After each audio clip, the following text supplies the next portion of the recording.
be talking to you about homelessness in 2019 in America and children and adults.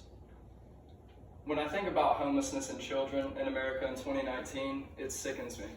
When I think of adults, it's much more prevalent, but you also have to factor in addictions such as substance abuse and alcoholism. Now, most of you might not think that this is relevant to you or anyone near you or close to you, but really and truly, it seems as though anytime that there's an economic downturn, people become homeless. Even people that have had jobs and had houses for many years in the past.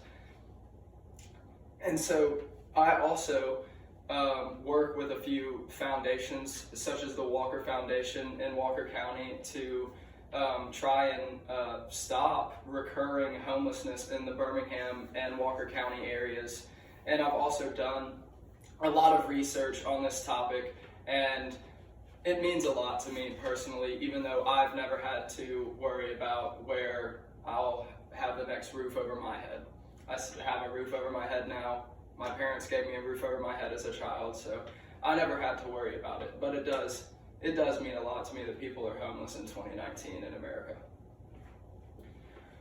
What I'll be talking to you about today is the prevalence and the relevance of homelessness in America in 2019 in America, but also in Alabama, in children and in adults.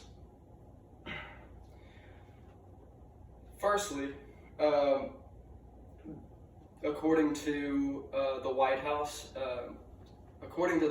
statistic that came out in September of 2019, homelessness is even more prevalent this year than it was last year in 2017. In 2018, there was 550,000 homeless people in America, so over 500,000 people that don't know where they're going to be next.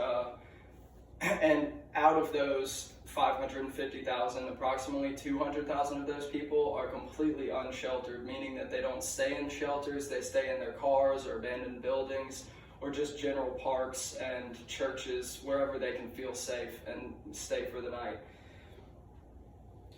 Also, according to an article in 2016 published by the Department of Education, Alabama has 1 in 26 children living and experiencing homelessness under the age of 6 years old.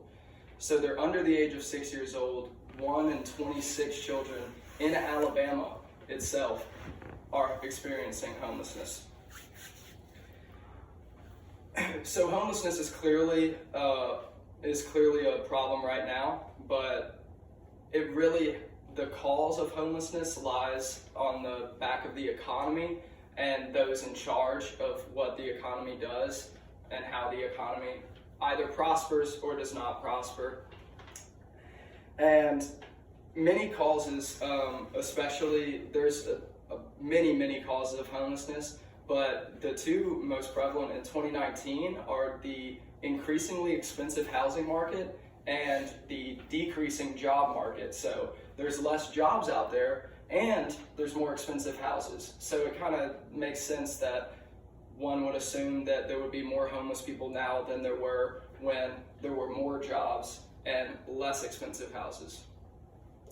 According to the National Law Center, in an article published in 2018, 40% of the people that are facing eviction are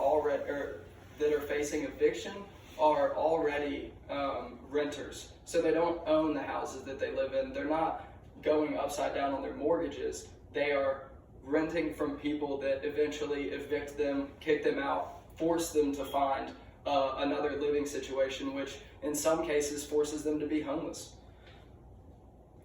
So, as a final point, although there are some serious arguments towards that addiction is the main cause for homelessness, right now it's actually that homelessness causes addiction.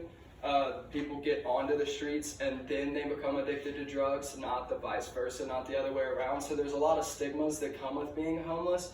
People don't want to give you money, people don't want to help you out and give you a job or give you a place to live because they think that you're just a drug addict or some alcoholic that couldn't stay between the lines long enough to find a home. But there are services for homeless people, but not enough. So in conclusion, I just would like to say that when you're driving home tonight, you really need to think about if you have a home, if you're driving back to your apartment, even back to your parents' house, you really need to think about that there are over 500,000 people in America and 1 in 26 children under 6 years old in Alabama that do not have that same opportunity as you do. Thanks a bunch.